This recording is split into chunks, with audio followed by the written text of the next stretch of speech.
Hey you, who's watching? What's going on? I'm Emmanuel Anderson, a TV presenter and a program director at AR TV. Interesting shows are coming. Follow me. Believers Hangout is a Christian show where young believers come to talk about life from a Christian perspective. Beat the Clock, a mind-busting game show that challenges strength, speed, and intelligence. What's yummy? Oh boy, good food, good vibes.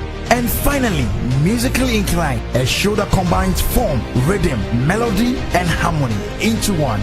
Let the music play. Be ready, don't go anywhere. If you're about to make a change in your life and you feel uncomfortable, that's the best feeling you can have. Because for the first time in your life, you're making a decision that's going to be best for you and not what somebody told you to do.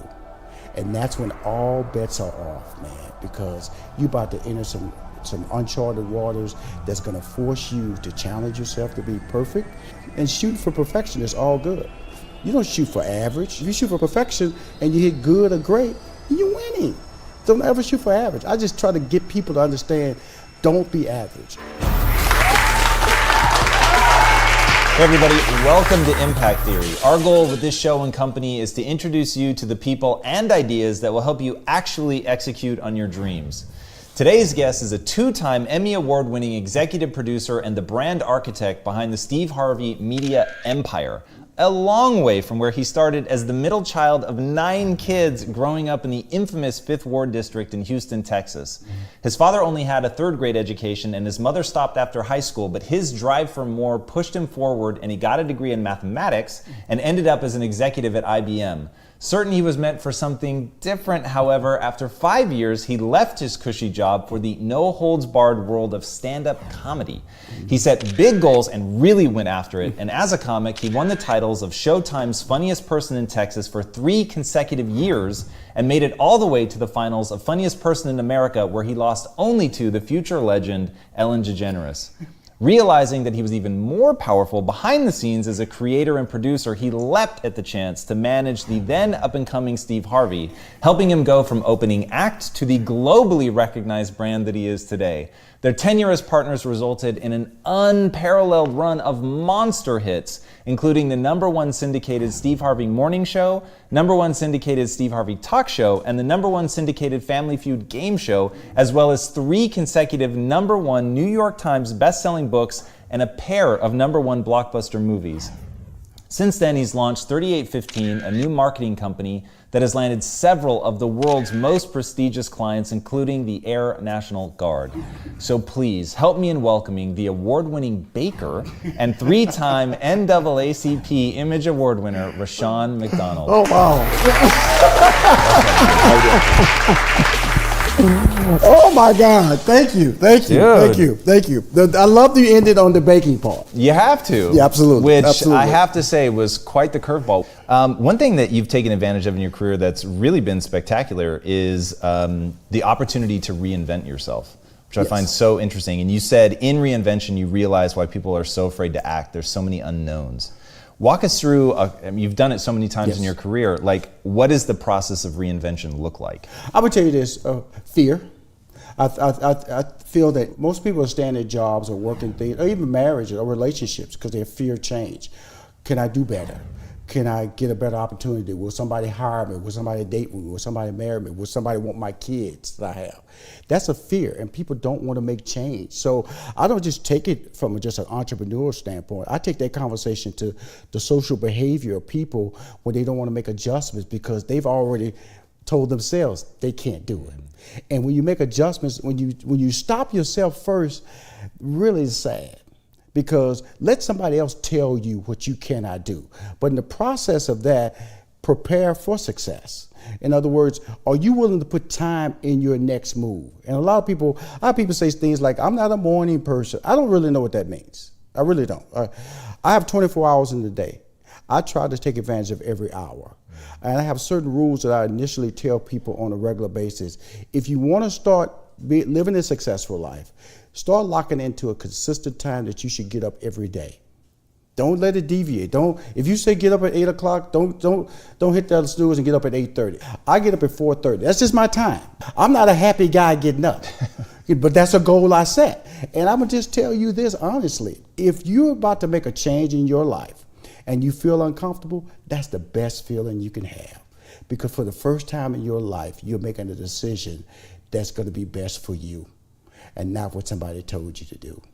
And that's when all bets are off, man, because you're about to enter some uncharted waters that's going to force you to challenge yourself to be perfect in so many ways. And shooting for perfection is all good. You don't shoot for average, because you're not going to hit all the time. If you shoot for perfection and you hit good or great, you're winning. Don't ever shoot for average. I just try to get people to understand, don't be average. Walk us through the time when you were at IBM. It was so secure. I'm sure your family must have been over the moon that you got your degree. You're now in a huge company. There's a certain amount of safety. And you not only leave, you leave to be a stand-up comic, which is like the world's least thing ever. I always tell people that you have to make adjustments to achieve your goals. And if you're not really happy about where you're at, well, guess what? This change is needed, especially millennials. Some of the things that you're going to do in life is not tied to a check. Don't guide your life by how much you're going to be paid, but how much you get out of it, the opportunity. That's really key. Not how much you're getting paid, but how much you're going to get out of the opportunity. And a classic example is what I did at IBM. I stepped out, he said, look, we've never kept anybody past, and it was the fall. We never kept anybody past the semester. I said, never. He said, sorry, Rashad, if you come here, come December, we got to let you go, because I don't care how good you are. So as soon as I came on board, I started creating a relationship with everybody at IBM. I went to him, I found out, I go, hey, what don't you like to do? He said, I hate doing this. So I had like 20 people that I was doing all their work. All their work. I mean, just if they didn't want it, bring it to Rashawn. I was doing it. I wasn't getting paid extra for this. I still had to do my other functions that I was hired to do as a part-timer and going to college. So come by November, I started dropping hints that, I won't be able to keep this up. They went, really, why? I said, well, IBM has this rule that you can only stay here for a semester. Well, I was there 2.5 years.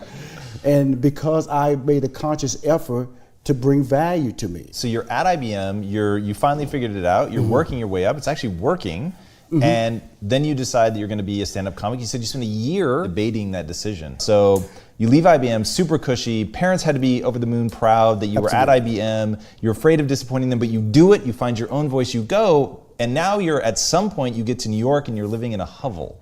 Yes. So how did you deal with moving backwards? Like, what were you telling yourself at that time? I would tell you something, when I look at my life, here's a guy who's going from a regular paycheck to retirement,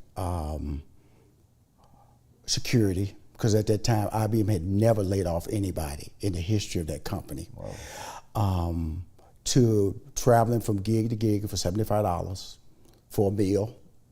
And that was my world, but that was my dream. Understand this, is that if you're willing to pursue your dream, then your goals change and your level of sacrifice change. Was I afraid? Yes. Was I certain was I certain there was certainty in what I was doing? No. But also in the back of my mind, I'm gonna tell you, I cheated a little bit. I said I could always go back to IBM. I cheated myself. And then finally after a year I went, stop cheating yourself. Why was it cheating yourself? Because when you want to do something in your life, you don't put options out there. You don't put a B plan. You this is what you want to do. You commit to it. Well, how am I going to do stand-up and say I want to do stand-up, but I'm still thinking about going back to IBM? Those are two different lanes of activity. And quite frankly, I was not satisfied in that previous lane. So why is that an option now? And so that's why I was cheating myself until I went, this is what you want to do it. And started performing on cruise ships. What changed in that moment that's so powerful? Did you start working more? Like, what happens in your actual tangible life when you make that decision? I'm gonna tell you, when I moved to New York, there's two moves in New York I got to tell you about. First time I went to New York, because I moved to New York in '88. I was hot as a comic. I was being Rashawn. And everybody thought I was a star. I remember the guy at the Improv walked up and he said, "You're the next one." And he said that, I said, well, "I'm sorry, I work for IBM." He said, "You need to quit. You got it." And so that was Rushion there. Okay, that was Rushion, no hold bars. That was Rushion McDonald doing his own thing. Cut to '88. I go to New York. I walk on stage trying to be something I thought they wanted me to be. I thought they wanted me to be the next Eddie Murphy. I thought they wanted me to be the clean like Bill Cosby. So I walked on stage and was rejected every time I was on stage because I was not. So I always tell people, if you're gonna go down being you. No question. And I want to go back to that moment. So '88, you have the realization that I'm not being myself, which I think a lot of people can relate to. But then how do you know, like, how do you find what your real voice is and how do you get back to it? Okay, here's the deal about your real voice. First of all, it's usually tied to you taking risk. You know, and I think I don't want to jump around because upstairs when we were talking, I was telling you in 2016 I had to find my voice again. Right. And that's at the highest level of my life. You know, when people could just Google me and say I'm a success. And so know that. And when you say reinvent in 2016, you're saying leave Steve Harvey and start your own thing. Absolutely. And that was a very powerful decision that I had to make in my life to say, who is Rushion McDonald? Because as you become successful, people will have definitions of who you are and also proclaim your level of success for what you should be accomplishing. So back then, I was just a guy who just trying to make a check, man. I was just trying to be funny. Know that now. Those are simple standards. If you keep it simple, you can find your voice. And also know that you operate off short-term goals. When you don't know where you're going in life, do not look 4 years down the line. Do not look 2 years or a year. You look next week, next month. You keep your goals short. And that way, as you accomplish those goals, then you can start piling up little trophies or little moments to know that you're actually accomplishing something. You're actually climbing the steps to success. Where people make the mistake in their goals, they put too many. They put a like say, not so insurmountable goal, but a goal that doesn't allow them to qualify success quick enough. And so I always tell people, shorten your goals, shorten your window, and that's how you find your voice. You cannot find your voice if you're trying to, if you say, I'm coming to Hollywood to be a star. Okay, well, you might want to work at Home Depot first. And then grab that check, get stable, and start creating relationships, start taking the acting class. See, those are goals that you can achieve. But if you come in here just to be a star in entertainment, or you going to college and you're trying to graduate in 4 years, and what you're going to do, it confuses people. That's why a lot of today's millennials, they see short-term success as a faster way of finding their voice versus a college degree, especially when so much debt is promised to you when you get your college degree. Yeah. One of the things that I found really powerful about the story is when you got really sick and your lung collapsed. Walk me through that. Like, what did you take away from that? Because it seemed to like really clarify your direction, your intensity, and all of that. So when I was going through the whole process of trying to build Rushion McDonald and trying to be a star, in 1980, my right lung collapsed while I was watching the LA Lakers basketball game. And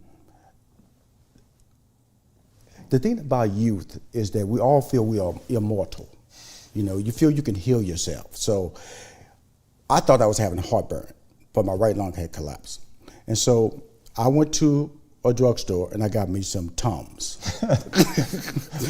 So I'm in line and I swear to you, I ate that whole pack of Tums before I paid for it. Wow. Okay. So I got back to my apartment and for the first time, I just spit on the ground and I saw blood. Whoa. I said, oh, okay, this is a little bit beyond heartburn here. So I walked upstairs, and when I walked upstairs, I lived on the second level. I couldn't catch my breath. And so a friend of mine, he came by, he said, what's wrong with Sean? I said, man, I don't know what's going on here. But he said, you need me to take you someplace? Again, immortal, arrogance. I said, no, I'm cool. And so I went to my apartment, and so I looked in the Yellow Pages to try to find a hospital, just someplace to go. I was going to drive myself to the hospital. And I saw this one place that this clinic was open. And so I went to this clinic, and I walked to the second floor, and it was closed. So by then, I'm really freaking out because I'm not even catching my breath anymore. And I'm actually afraid that I may pass out. And so when I came down the steps from the clinic, I was just standing on the sidewalk, and I went, help, help. I couldn't even utter words. And this guy was jogging by. He had a headset on. So I'm assuming he thought I was actually saying words. He said, huh? I said, hospital. Huh? I said, hospital. He said, right there, I see the sign now. You're right around the corner. Go up there and make a left. You're there. And so I drove to see the sign now, and I just parked any kind of way in the emergency. And I slowly walked because each step was a controlled step to get to the emergency. So I get to the window, of course, they're asking for insurance. And I gave my insurance card, and the person pushed me down, which is the biggest mistake they could have done for me. They pushed me down in the chair. And so all my weight was on my lung. And so eventually they put me in the emergency ward, and of course they pushed me on my back. And the guy went, and the doctor they did an x-ray, got open, this guy's gonna die. I always remember those words, gotta go, if we don't operate on this guy right now, he's gonna die. And so they tried to deaden me, because they made the incision right here. They tried to deaden me, but it was, because they had to do the surgery so fast, I actually did the surgery, and I felt everything in the surgery. And so, and they got my lung reinflated. And I stayed in the hospital 30 days. And I always tell people it was a turning point for me in my life because it let me truly understand how short life is. And also truly enabled me to understand the value of taking advantage of what life is giving you to do. And that's why I always push people. I push myself. Because I know I've seen it. I've seen death. I've seen people, children, I've seen adults, I've seen senior citizens, I've seen people who were happy one day and weren't there the next day. And that was a very powerful point for me, that when they did surgery on me, I have a scar on my back because they took my lung out and they had to fix, there was a cyst on it. It wasn't pneumothorax, thorax, it was a cyst. And they put it back in. So I was in ICU for like a day. The very next day, mine was a 36-inch scar on my back. This comedy competition called me while I was in the hospital. They said, hi, Rushion, we heard you're a very funny comedian. Would you like to participate in this comedy competition? Yeah, I want to do that. You have to have 8 minutes. And so the only way I could stay on stage was I had to take my left arm and hold my stitches together like this so I can be able to talk for 5 consecutive minutes. Wow. I went on stage, killed and almost died because I walked off stage, because you're in a club, you smoke. The worst place you want to take somebody who just had lung surgery is a nightclub. It's a comedy club where everybody's smoking. So I came off the stage and I was coughing. I thought I was gonna cough my lung right out of these stitches. And the guy came out, he said, man, you won. And so I won like 3 rounds. Next day I was on national TV. And basically I was back in, man. I was rocking and rolling, man. Wow. I was on my way to stardom.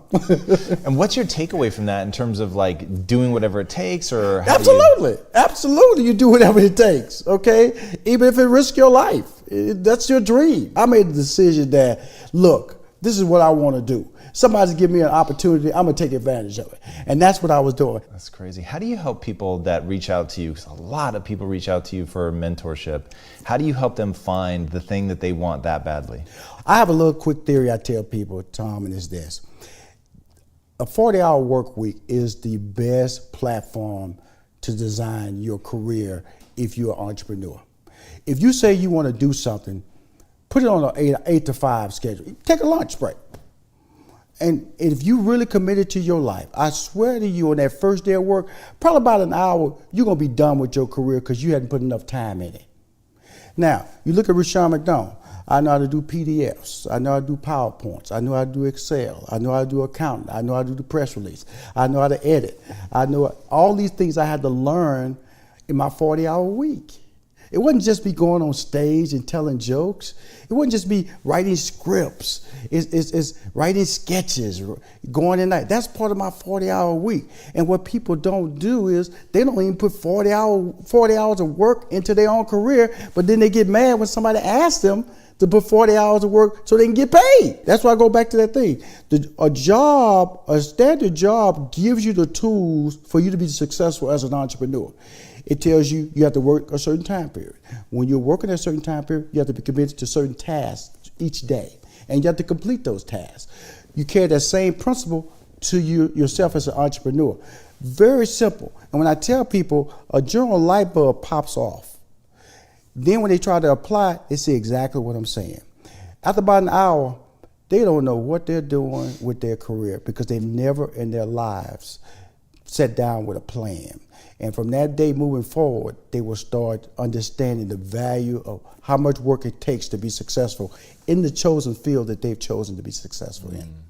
And what do you say to people that say, okay, that's all right for somebody in their 20s or 30s, but I'm in my 50s or 60s, it's too late for me? Stop. Please, I can't stand that. I hate people who say, I'm done. I'm 50, I'm done. I'm 60, I'm done. Technology, come on now. Please don't put a limit on what you can do when you haven't even tried to do what you're capable of doing. See, somebody along the way told you were supposed to retire, and at 65 you were supposed to get a check. And we, like idiots, decided that we should cash in our lives at those particular years. That's when we made that decision. And guess what? When you think like that, guess what? You dress like you old, you walk like you old, you talk like you retired. Because somebody told you at this age, you're supposed to throw in the towel. No. And with technology and social media, you can be what you want to be. Because I tell everybody that social media is your private press conference. What you put out there that day, everybody gonna see it. If they like it, they'll let you know. If they don't, they'll let you know. Very true. Now, you've said that you need people in your life that are going to tell you when your good is really only average. Mm-hmm. One, why is that powerful? And then two, how do you find those people? I'm going to tell you something. When I, in working with Steve, because I really officially took over his career in 2000, he had just finished doing Original Kings of Comedy. And I did his first really big radio deal with Radio 1 in this market in 92.3 The Beat in Los Angeles. And that's when I discovered that you got to have a team. And so I built a team around him. And when I stopped managing him, I was trying to figure out who Rushion was by myself. And that's terrible because you got to have people around you that tell you you're great, got to remind you you're special, got to remind you who you are and what you've accomplished. Because it's a general take is that as you build your life, you kind of narrow your accomplishment. In fact, you kind of throw away your successes.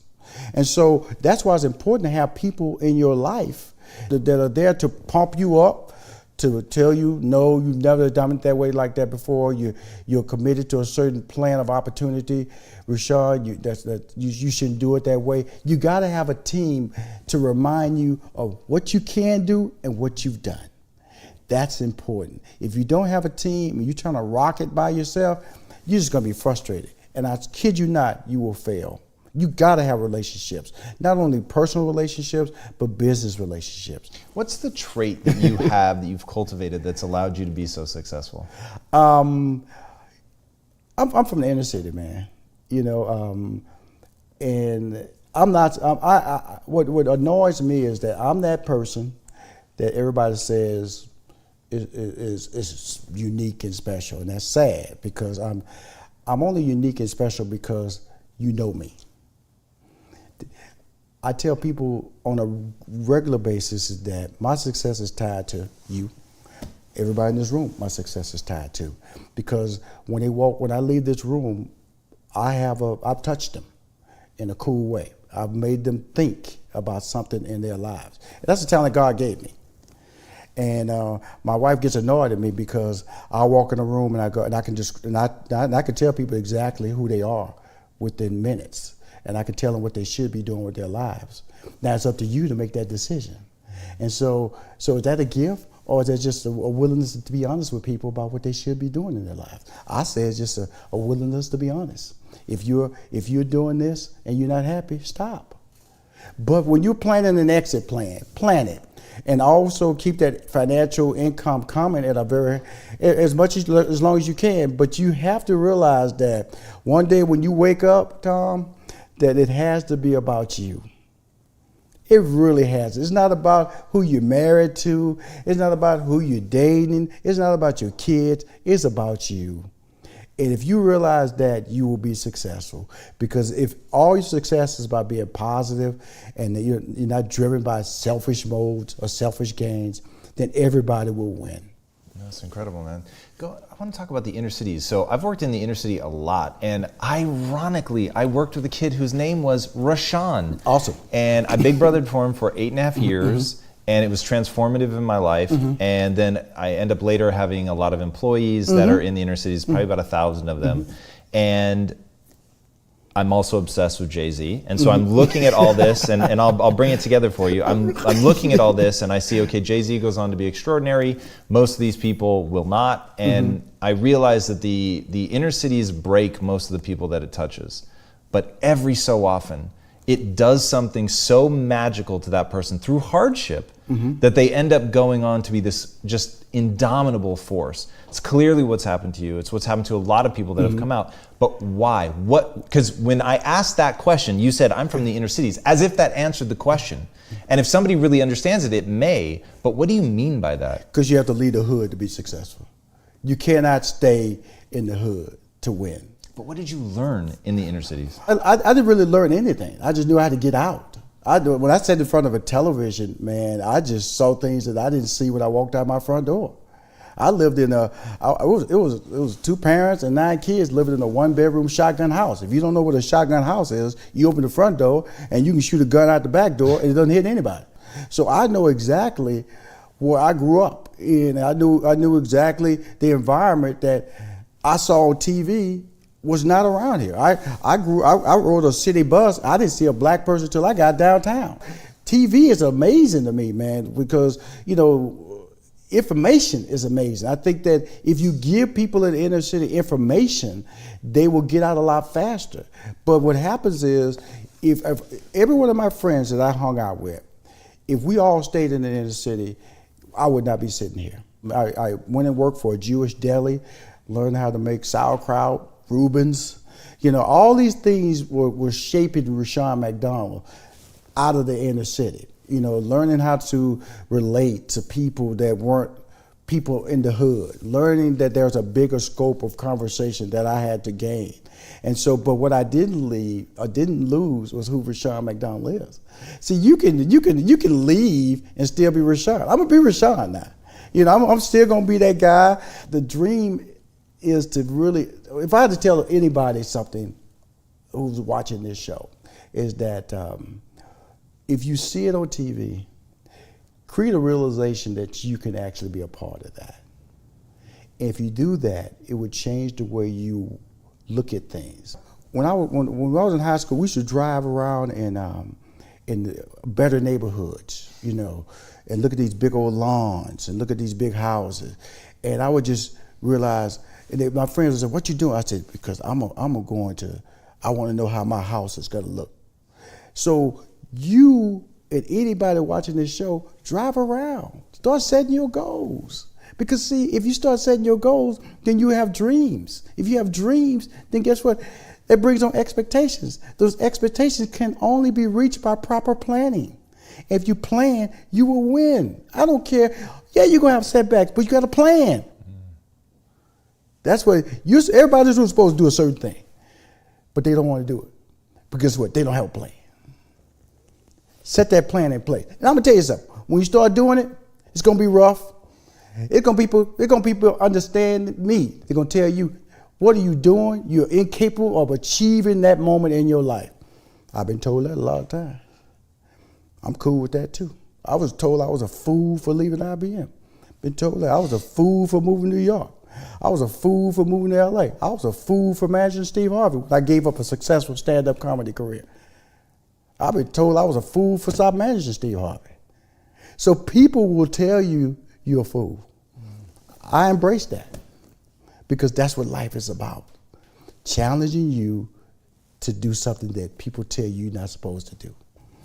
To that end, one thing I want to know, you talk a lot about the plan. I think that's so smart. I know there's no way to give somebody a plan because it'll be so specific to what they're doing, but what is that process? How does somebody sit down? Is it like just writing out and saying, this is my goal for a week, this is my goal for a month, this is 6 months? I know you don't want people going out 5-6 years. What is the process? How do you create a plan? First of all, you have to say what you want to do.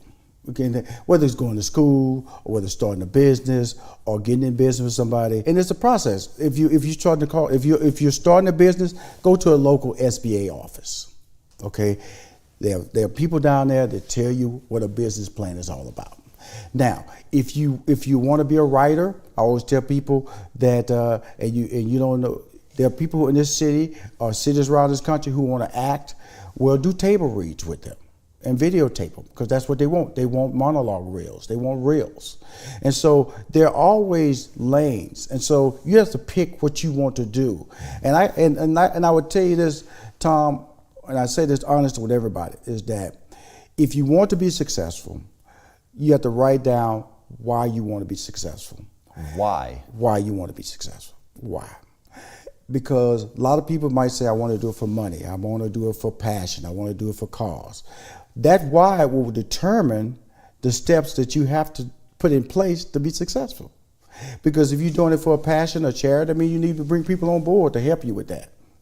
If you're doing it, as I chose to be a stand-up comic, I had to hit the road. That was my plan. I couldn't stay in Houston and be famous. I had to go out there and develop a brand and let people know, because I was an opening act and I wanted to be a headliner. Only way I was going to be a headliner, I had to let people know I wasn't just funny in Houston, Texas. I was funny in New York. I was funny in Chicago. I was funny in Kansas City. I was funny in St. Louis. So you have to build your brand. So you have to just put steps in place to be successful. Now, because of social media, you have people who become instant stars through viral videos or become influencers. So the steps have changed a little bit, but they're still tied to commitment. All those people who are socially successful are committed, and they put work into it. They do. It's not, people actually think you just put out a viral video and it's gonna make you famous. It might make you famous, doesn't mean they're gonna make you successful. No question. All right, before I ask my last question, tell these guys where they can find you online. Oh, you can find me. My name is Rushion McDonald, of course, and I'm not one of those, the real Rushion McDonald. I am Rushion McDonald, the official Rushion McDonald. It's just Rushion McDonald. RushionMcDonald.com. I'm actually launching, that's my primary website. I'm launching 2 additional websites next month, one called Baker Spotlight. Nice. Because my baking has gotten so big. It's just a landing page or microsite of RushionMcDonald.com. So that's going to be an official website next month, and then I'm also launching an official website, moneymakingconversations.com, because that has expanded and is so big. So now when you come to Rushion McDonald, you know, because I would have baking pictures on there, and I have suits pictures, I have motivate. It was like really crazy. Who is this guy? And so when you come to Rushion McDonald, you're just basically a Renaissance man site. And from there, you'll be able to click and share a real full baking experience, a really full informational and motivational experience. So Rushion McDonald, I'm fan certified. I have almost 800,000 Facebook followers. Amazing. I have, of course, an Instagram account under Rushion McDonald and a Twitter account under Rushion McDonald. And under Money Making Conversations, I also have a Facebook, Instagram, and Twitter followers under Money Making Conversations. So I'm easy to follow. I'm a fan of helping people become successful, and that's what this show is all about. That's why I love it, and that's why I'm sitting here, because you understand the value of information.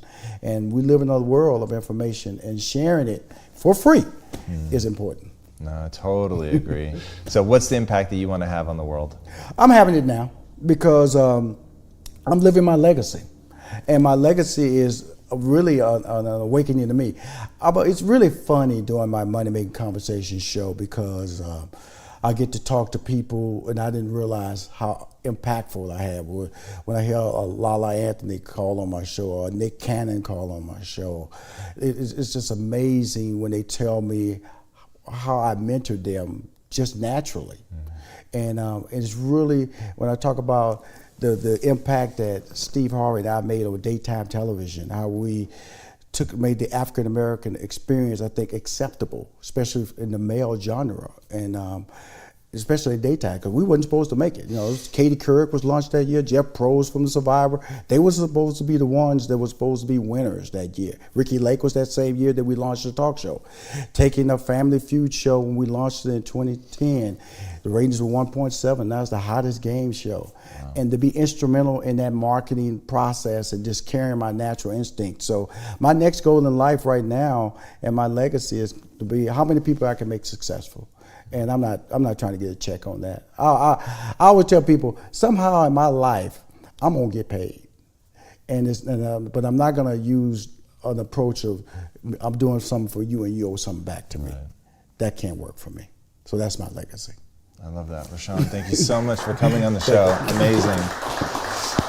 Guys, his career is incredible. When you look at the number of people that he's been able to influence, and the thing that I find just absolutely intoxicating about him is the reinvention, the way that he has over and over reinvented himself, from seeing himself as coming from this, impoverished area with family that hadn't been as educated as he wanted to be, then going on and getting a degree in mathematics and starting there, and then becoming an executive at IBM, only to reinvent himself again as a stand-up comic, and then as a manager, and then to have so much success as an executive producer and manager, and then to leave that and start his own company. It is an incredible tale of reinvention, of never letting yourself get trapped in some caricature version of who you are, or who other people think you are, or who they want you to be, or what they think success is, but instead to be true to your own voice, to nourish those talents, to pour yourself into that, to have the plan, to know what you want, and to go after it. And he's done it time and time and time again and had success at every level.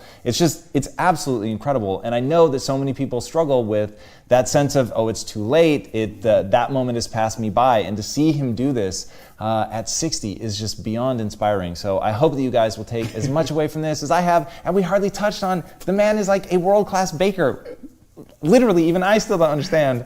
You've got to check it out. It's incredible. So if you love something, get after it. All right, guys, if you haven't already, be sure to subscribe. And until next time, my friends, be legendary. Take care. John, thank you so much. Hey, everybody. Thank you so much for watching and being a part of this community. If you haven't already, be sure to subscribe. I know you're tired. I know you're broken. And it feels like you can't take it anymore. That you have come to the end of yourself. But all of this means one thing. That you are a survivor.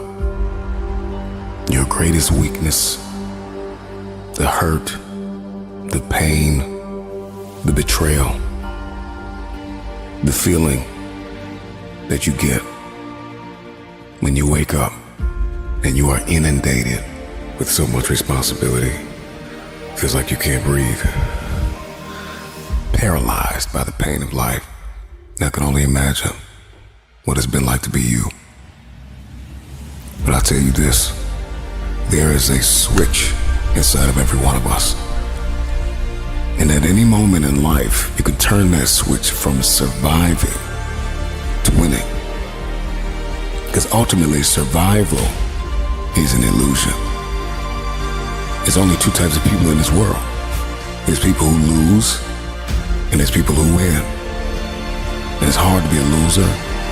It is hard to be a winner. Today, I want you to make a decision to flip the switch inside of you from surviving to winning. It's time to win. See, the human being is the highest order of creation on earth. And one thing I am crystal clear about is that at any moment in your life, you can come across a speech or a piece of information, and if that information is applied, that revelation, it can forever alter the fabric of your existence. It's in the midst of our greatest storm. If you can hear my voice, you've survived. You survived the hurricane. You survived the storm. You survived the trial. You survived the betrayal. You survived it all. In order to change your life, all you gotta do is flip this switch from surviving to winning.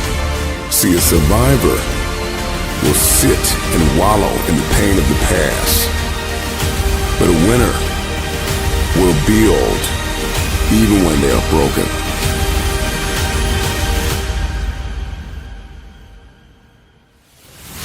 I may be weak, I may be hurting, I may have pains, I may have been down, but I am not out. I am getting out of this hole. Today, I'm getting out of the pit of misery and into my destiny. Your pain is not bigger than your purpose. And even though you have been crushed in this very moment, you still have your calling. Flip the switch from weakness to winning, from hurting to conquering, from losing to champion. You can't worry about yesterday because yesterday is not coming back to look for you. Who speaks to the broken? Who speaks to the individuals that's still in the process? I'm dropping this for you. I'm telling you to keep going when you face opposition. I'm telling you to keep going when you face adversity. Believe in everything that you are and understand that within you there's something greater than any obstacle you'll ever face. I wish I could tell you that if you just keep going, it's gonna get lighter. But that's not the truth. The truth is, you gotta find something within. He's gonna have to dig deep inside his soul to bring out that king. But I'm telling you to get rid of the things that's not giving you the strength that you need to keep living the life that you have been given. When you come over depression, you raise your arms like a champ. When you overcome bankruptcy, you raise your arms like a champ. When you come over divorce, raise your arms in victory. You have the warrior spirit in your soul. You have the warrior mindset. That dream is not going to just sit there and wait for you to come and get it. When you want to succeed as bad as you want to breathe, when you ain't got nothing up in your tank, you got to think about the people in your life that you're doing this for. And then if you could think about them, you could go one more mile. You could go one more day at work. Live. Breathe. Life. You. That's what it's about. Here we go again. It's not about the running, the swimming, the push-ups, the sit-ups. It's about what those things do for your mentality. You don't get better on the couch. Same old shit again. Life is one big tug of war between mediocrity and trying to find your best self. Marching down the avenue. Where everybody's getting weaker, I'm getting stronger. One more day and we'll be through.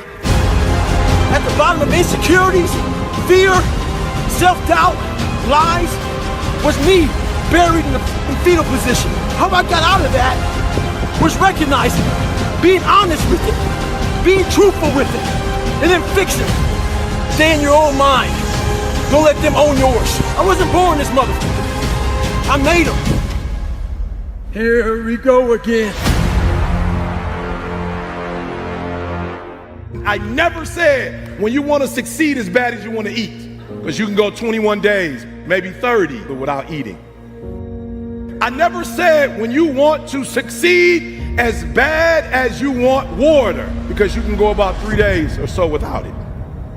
I said when you want to succeed as bad as you want to breathe, then you'll be successful. And so one of the things I want to do for you as an educator today, you don't necessarily need better skills per se.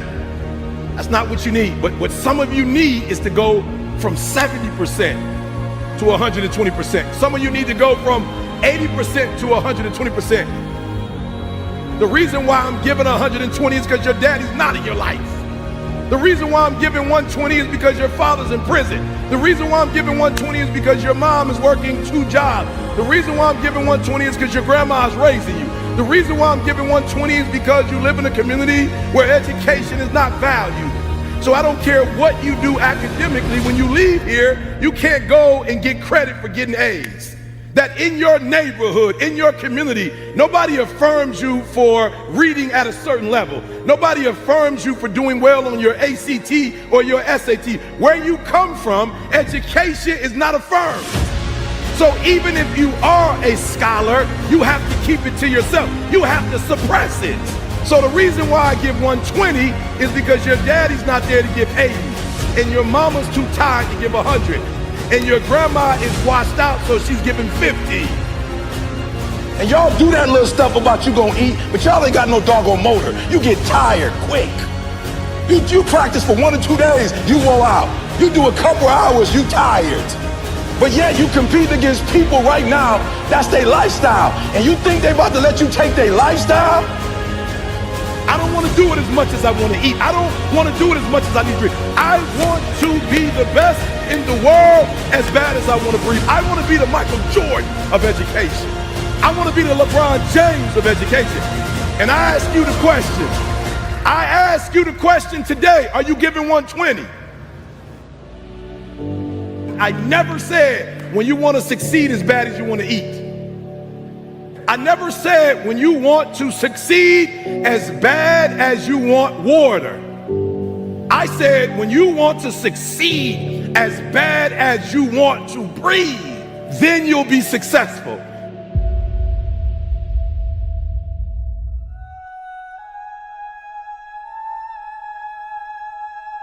Winston Churchill said the destiny of man is not measured by material computations. When great forces are on the move in the world, we learn we're spirits, not animals. And he said there's something going on in time and space and beyond time and space, which, whether we like it or not, spells duty. You and I have a rendezvous with destiny. You have the capacity to leave a lasting impact,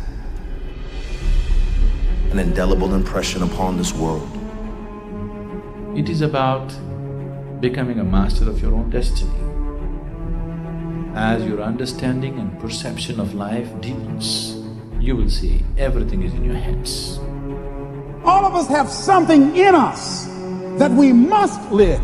And if we don't know what it is right now, we must create it or we must find it. All of us have this, whatever this something is. Just try and dig deep and find out what you're passionate about and live it like there's no tomorrow. I don't care what it is. I don't care what you want to do, but do the hell out of that. It takes, again, hard work, and it takes perseverance, and again, it just takes context and it takes perspective. You gotta put your stake in the ground and go after this thing called your future, because no one's gonna give it to you. Don't talk about it, don't mull it over, don't plan for it, just get after it. All of us have seen our destiny at some point in time, and we decided not to listen. We decided to ignore it and say, no, that's not for me. Life came in and slapped us side the head, and we stopped dreaming anymore. Give it everything you got. And if you fail, you can at least do what? You tried. But if you don't go out there and give 120%, you're not a man. It's time to understand that if you want to get something out of your life, you got to be willing to work for it. How much are you really willing to give? You have an everlasting potential, and as long as you have a heartbeat, as long as you have air in your lungs, you have an opportunity to change this world, change your life, and live your dream today. Don't you dare settle for anything less than what you know you can get. Just make sure you make your mark. Make sure you make your mark in this world. When you become what you're supposed to be, then you're gonna bless somebody else. And that's what it's really all about. If you don't get serious with what's going on in front of you, you're gonna forfeit everything that you were born to be.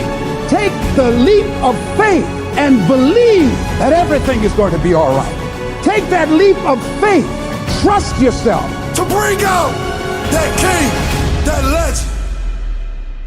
As a human being, the strongest thing you've got is your force of will. So take that force of will and make that happen. Make sure every breath you take counts for something. That when you get to the spot, you get to the spot for 1,000 others, 1,000,000 others. Live your life now. Live your dreams now. Start acting like this is your last day on the planet. Claim the sacred spaces of your minds and move toward that destiny with patience, perseverance, and prayer.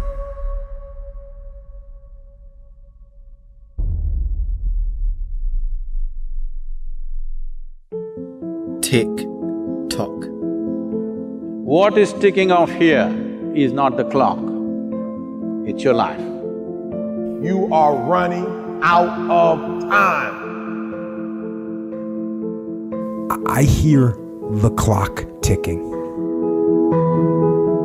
That's what I hear, and the end is nigh. You don't know how much time you have. You keep telling yourself you got time and watch what happens. If you don't take a hold of your life, if you don't get serious with what's going on in front of you, you're gonna forfeit everything that you were born to be. Time waits for no man. That clock, it's always ticking. Your time is limited, so don't waste it living someone else's life. You got to give it everything you got, whether it's your time, your talent, or your treasures. When's the time to jump in the pool? When's the time to kiss the boy? When's the time to get married? When's the time to take the training wheels off the bike? When's the time to live your life? The answer is, I don't know. Nobody knows. There's no right answer. There's that moment in time. However you spend your time, that tells you who you are. Stop waiting for tomorrow. Stop waiting for the perfect moment. And I'm saying to you, whatever you gotta do it, because if you don't, life is gonna whoop you until you surrender. Tick tock. Who's not gonna see you accomplish your goals? Who's not gonna see you blow up? Who's not gonna be able to enjoy the fruits of your labor with you? Who put in why? Because you average. And one day you're gonna be great, but you think you got time. Fight that ticking clock with everything you got. Time is one of the most powerful, important tools that any of us will ever get, because time we never get back. You got to have faith, and that faith gives you patience. That it's not gonna happen as quickly as you want it to happen. There's not an hour that's gonna go by. There's not a minute that's gonna go by that is not accounted for. Greatness takes time. Tick tock.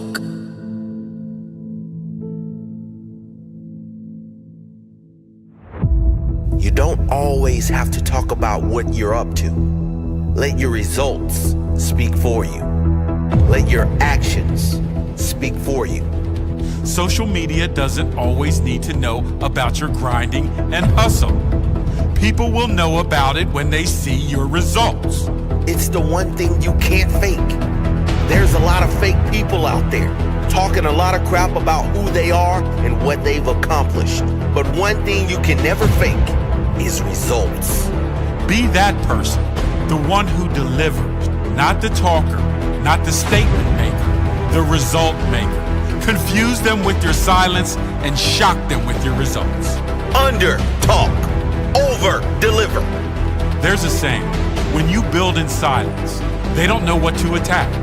Don't let the haters get a chance to attack you before you've done anything. Build in silence and shock them with your end result.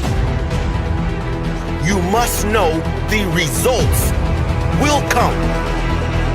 If you get your head down and work, you do not need to tell everyone what you're up to or who you think you're going to be. Just show them. The results will come if you get your head down and work. Your work ethic will show in your results. Your hustle will show in your results. Your ability will show in your results. Your greatness will show in your results, never in your talk. There's no need to tell people how great you are. When you are truly great, they will tell you. Let your results speak for you. Let your actions speak for you. Confuse them with your silence and shock them with your results.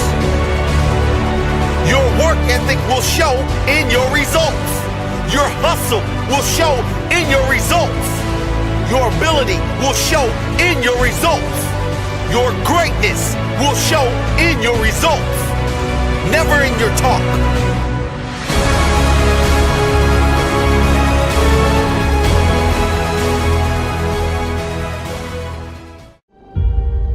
You really want me on the team. What's your approach to recruiting?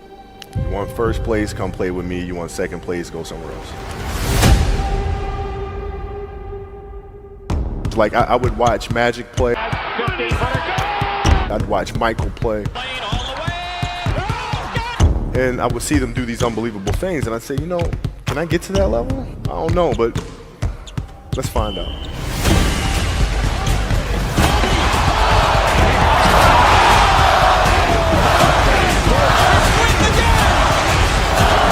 That's why he's the best player in the game.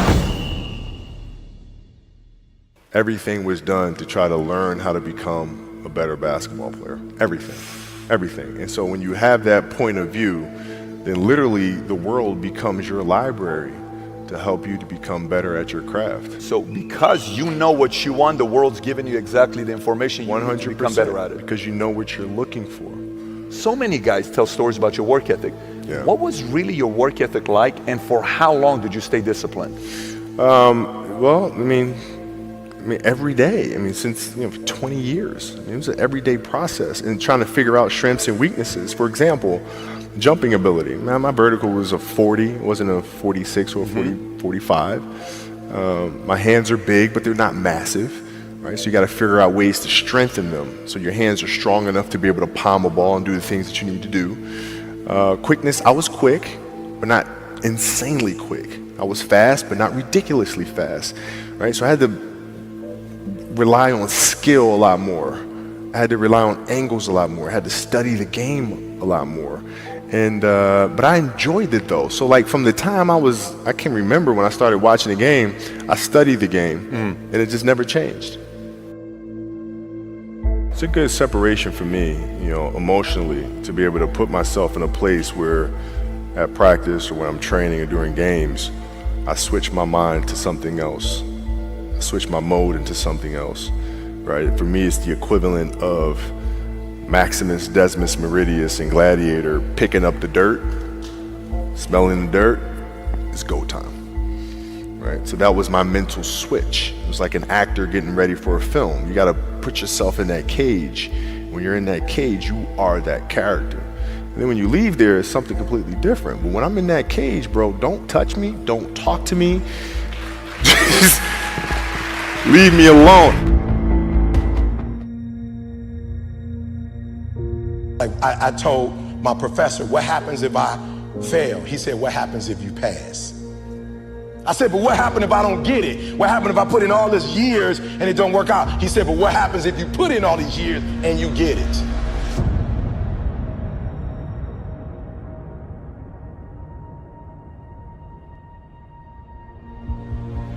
You got skill and you got will.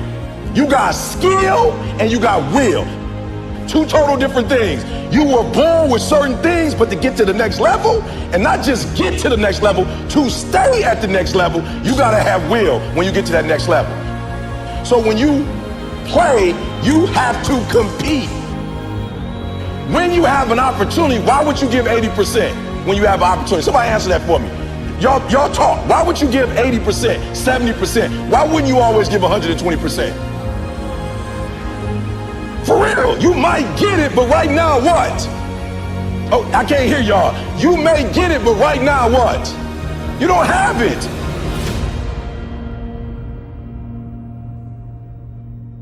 You have nothing to fear. Guys, you already overcame all kind of stuff.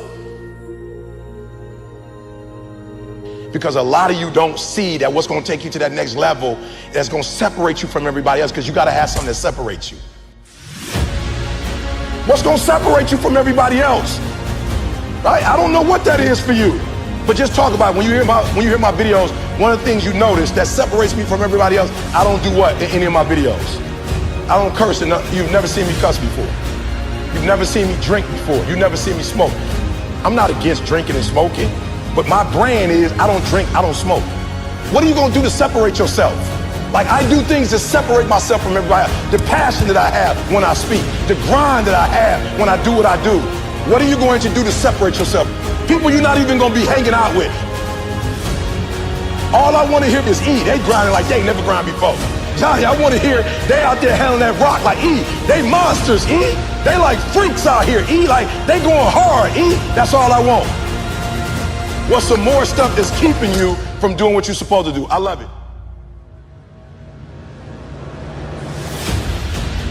You have an opportunity of a lifetime.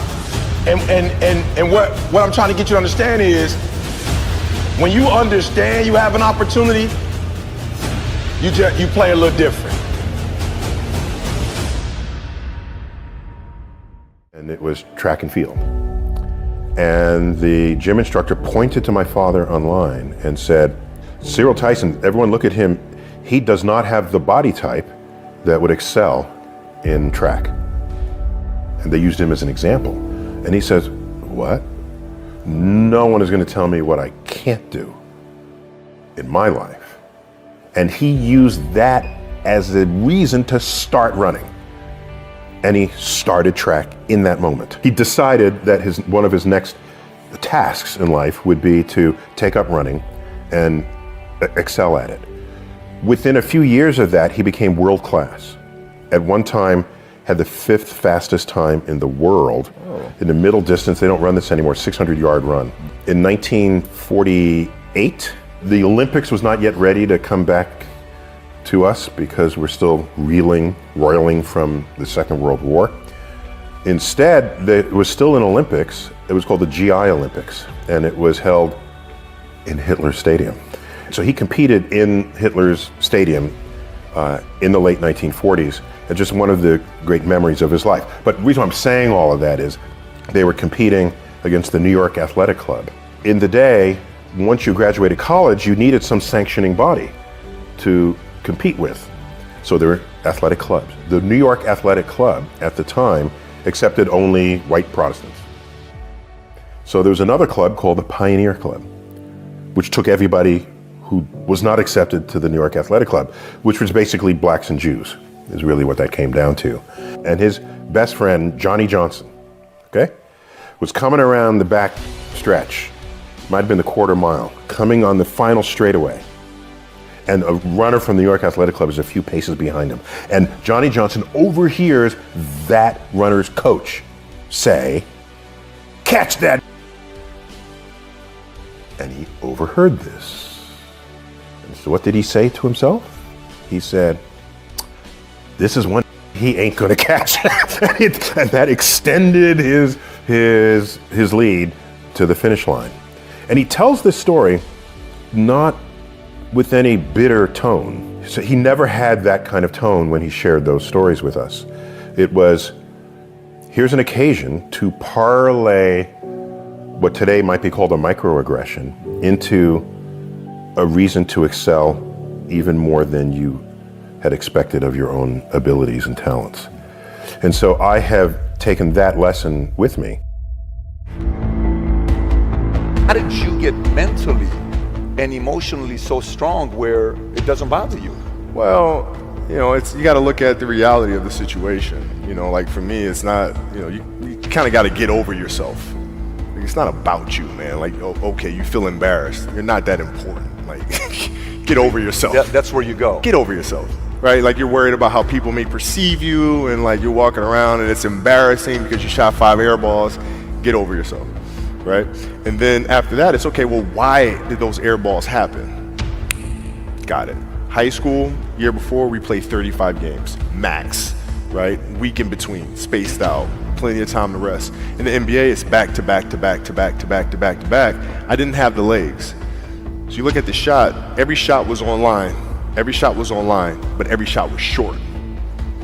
Right? I got to get stronger. I got to train differently. The weight training program that I'm doing, I got to tailor it for an 82-game season so that when the playoffs come around, my legs are stronger and that ball gets there. So I look at it with rationale and say, okay, well, the reason why I shot air balls is because my legs aren't there. I go, well, next year they'll be there. That was it. Done.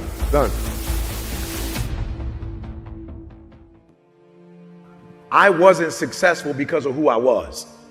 Like, and a lot of y'all, for real, here's what you gotta stop doing. You hold people to the fire when they don't do what they're supposed to do, but you give yourself a pass. Like, and you gotta stop doing that. Like, I see in this generation, people will let their kids get away with stuff that I know you wouldn't let nobody else's kid get away with. But sometimes when you're so close to something, you don't treat it you don't treat it real. Like, you give it a pass because it's your baby. But if somebody else was to get on your couch and do that, you'd have a fit. Or somebody. So what I had to start doing was saying, you got to stop holding other people to the fire. You got to hold yourself to the fire. And I realized that without a schedule, I was the one that was messing up my life.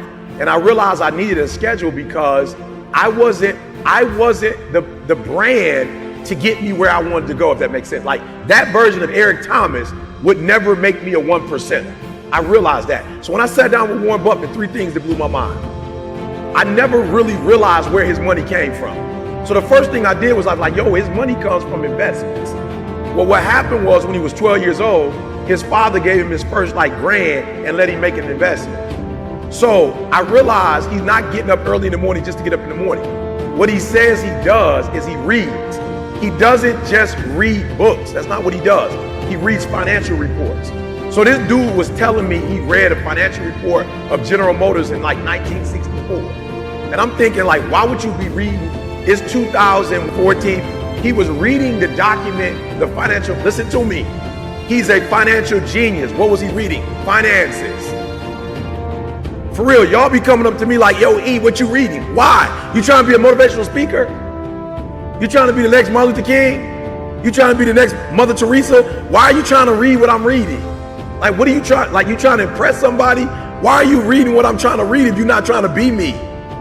He was not reading Mother Teresa. He wasn't reading about leaders. He was reading a financial report from 1964 General Motors. Why? Because General Motors had one of their successful financial years in 1964.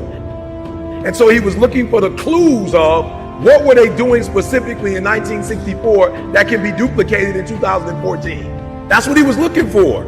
So a lot of you getting up early because ET get up early, but you getting up early for no reason. You just up early.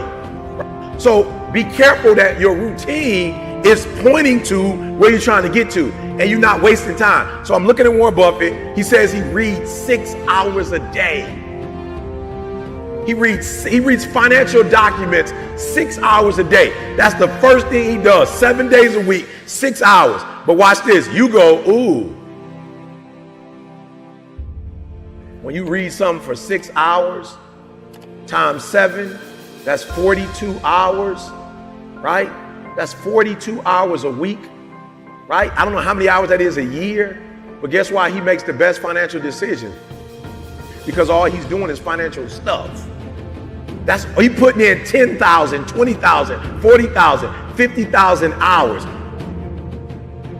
If you're gifted in 3 areas, then that means you're gonna have to get 30,000 hours just to be basically a master. But what if you did one thing and got 30 hours of information in just that one area? You guys got 10,000 in 3 different areas. So while you got 10,000, I got 40, 50,000 in one area. What? Speaking. And guess what the disc is? The disc is still going further into personalities. It's still the same exact thing. So I'm putting more hours on top. So the routine is important because eventually it's going to make you a beast in one particular area. That's why you need a routine, because you can't trust yourself not to get off track. That routine is going to keep you on track and make you a 1%er. You're playing against the Golden State Warriors. Score is 107-109. You guys are close to getting into the playoffs. You know exactly what happens in the game. You go up, you're about to take your shot, and then all of a sudden, boom, Achilles happens, right? He went and hit the free throws, and then you walked off the stage. Yeah. And you got the surgery done. I went in the trainer's room, my kids are in there, and they're looking at you and stuff, and I'm looking at them, and I'm like, it's all right, Dad's gonna be all right. It'll be fine. It'll be all right. It'll be all right. It'll be all right. As a parent, you gotta set the example. You gotta set the example. This is another obstacle. This obstacle cannot define me. It's not gonna cripple me. It's not gonna be responsible for me stepping away for the game that I love. I'm gonna step away on my own terms. And that's when the decision was made that, you know what? I'm doing it. I'm doing it. You're a freaking beast, bro. Yeah.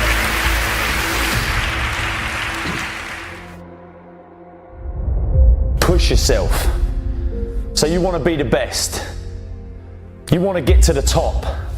You want to achieve success. I'm sick and tired of all you people out there that go around talking about what you want, what you're going to get, what you're going to have, what you're going to do. where you're gonna go, and not doing to actually make it happen. If you're happy in life right now, then you can stop listening now, because this video ain't for you. The moments and situations you're steering away from are usually the things that need to be attacked head on. You're the one that needs to trigger that growth. You'll always be dreaming of a better life, dreaming of success, dreaming about the person you're capable of becoming. We've all got things we want to do, dreams of what we want our life to look like. The problem is, most of us are standing in a busy street just letting the opportunities in life pass us by. We're waiting for the perfect situation, the perfect circumstances, the perfect opportunity, the perfect time. There's never going to be a perfect time or the perfect moment. Take a look at the clock. This is your time. You know what you want, so go get it. It's there. If you want all these things in life and you're just thinking that by some miracle of life or some bullshit theory of the law of attraction it's going to magically happen, you got to wake up. The only way to get what you want in life is to get to work and go and get it. To look at all your adversity and all the excuses square in the face and push yourself out of your comfort zone to achieve what you want.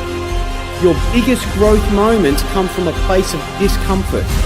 If you're never willing to step outside into those fears, face the unknown, and see what's on the other side of them, you'll always be wondering what could have been. You can always do more. You always have another gear, another level of performance. You can always push a little bit harder, get up a little earlier, work a little longer, spend more time with the ones you love. Whatever it is you want more of or want to be better at in your life, you have complete control over whether you get it or not.